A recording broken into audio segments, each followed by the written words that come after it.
So Gwenda, it's been great knowing you, but I would like our audience to know a little bit more about you, how you ended up in India and started playing football over here. Tell us something about yourself.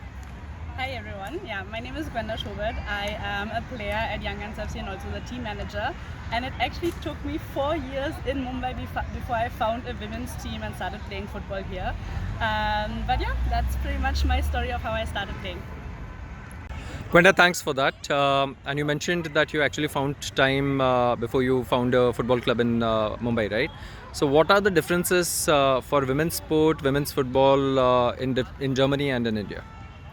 I think the main reason why it took me such a long time was that I think especially in India, women's sport is not out there, or at least it wasn't back in the days when I moved here. So yeah, I was doing even my Google searches at that time to find a club. But to be very honest, I faced a very similar challenge in Germany as a kid. When I started playing football the first time, there was no girls team in my hometown, and my parents had to literally drive me to the next town for half an hour twice a week for practice. Because literally none of the football clubs, there were maybe 6 or 7 football clubs in my hometown, but none of them had a girls team. So some of the challenges that we face in women's football are definitely universal. Obviously, football is much more popular in Germany, so even the development of women's football over there is over the years now. Obviously, you must have seen the German national team playing and being very successful. We have very great grassroots level football, both for boys and girls over there. And with India still being a cricket crazy country, I think that is probably one of the biggest problems, because even though there are a lot of people who want to play football, the resources, whether it's infrastructure, investments, the eyeballs when it comes to brands and sponsorship, is very limited. And then unfortunately what always happens is that when there are limited resources, they often get into the men's sport rather than the women's sport. Gwenda, thanks for that. As a female athlete yourself, what are the challenges that you have faced, and any example of something that you have overcome? So I think, as I mentioned, given that infrastructure and in general the resources are limited in women's football, I think one of the biggest challenges sometimes is finding grounds to play, especially in a city like Mumbai. We are obviously we don't have enough football grounds, so then actually getting the grounds for the girls is an issue. Having adequate changing rooms, washrooms, these things sound very, very small and silly, but those are sometimes the reasons that especially also parents come up with and to us and say that okay, we are not comfortable sending our daughter to a tournament if there's not a changing room, right? So I think these are some of the very simple things that we can change. Gwenda, thanks for that. And you mentioned some of the infrastructure challenges, but you also said that they're improving, so that's a great direction. But tell me more about this menace of trolling and undermining women's sports in general.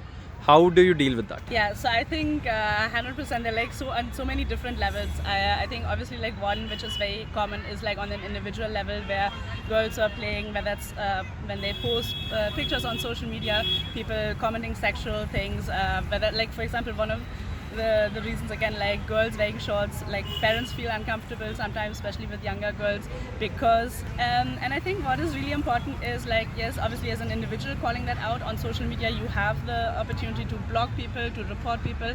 I personally have taken people I've gone to the cops and reported people who were trolling me on social media. I think that is very, very important, because we cannot I think the problem also becomes when you are getting individually trolled, or someone that gets trolled.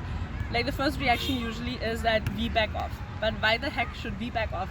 We have all the rights to be who we are, play the sports that we love, and if someone does something illegal, we have to take action against them. So I think as an individual, that is the first step, but also in terms of whether it's football clubs, football associations, brands who are involved in the sport, I think it's very important to take that stand and make it openly clear that it is not okay. It is not just a bad joke on social media if you call out a girl for what she's wearing when she's playing sports, or commenting that when a girl is commenting on a, let's say on a Mumbai City FC post, just trolling her, saying that she doesn't know even what offside is, and those kind of things. So I think whether that's on an individual level or as clubs, associations, brands who are involved, we are stronger together, and I think we just have to stand up against them. So Gwenda, you actually mentioned about the ecosystem, trying to do better, enabling players better. What can brands like us, how can we help? What's your advice to us? Yeah, absolutely. I think, as I said, like the ecosystem is super, super important, and everyone has a different role to play in it. I think, especially for brands, it's amazing to see you guys obviously being so actively involved in women's sports. Obviously, like being involved with Young Guns FC, but I think also you have other female athletes that you're supporting. And it's important not to just do these kind of things on Women's Day, right? A lot of brands like just come out on International Women's Day and be like, hey, let's do like a cool campaign, let's get some clicks. But the fact that brands like you are with us like throughout, I think representation media matters a lot. So like for example, like you guys as a sports brand, when I go on your social media, I don't see just guys in sports, right? These are small, small things in which we can actually change the perception of women in sports, and I think that is really, really important. Gwenda, that has been wonderful. Clearly, you have a lot of experience and a lot of passion for sport and women's football in specific. Any advice for budding young players, when they hit a wall, when they hit some challenges? Any advice for them? I think, as you said, I think passion is the most important. I would highly, highly suggest, especially like for young girls, to just like try out as many sports as you can. Be passionate about it. Have fun playing with your friends. Make sure that like you find what really excites you, and then whatever challenges you face, you will have enough energy from within to like overcome them because you're so passionate about it, and the sports gives you back so much. One advice for young athletes and their parents is to like talk to each other about the sports. Don't make it a thing where like it's sports or education. As an athlete, I think like prove to your parents that like playing a sport actually makes you a better student, and as parents also see the benefits of what kids can learn in sports. I think that's so, so important.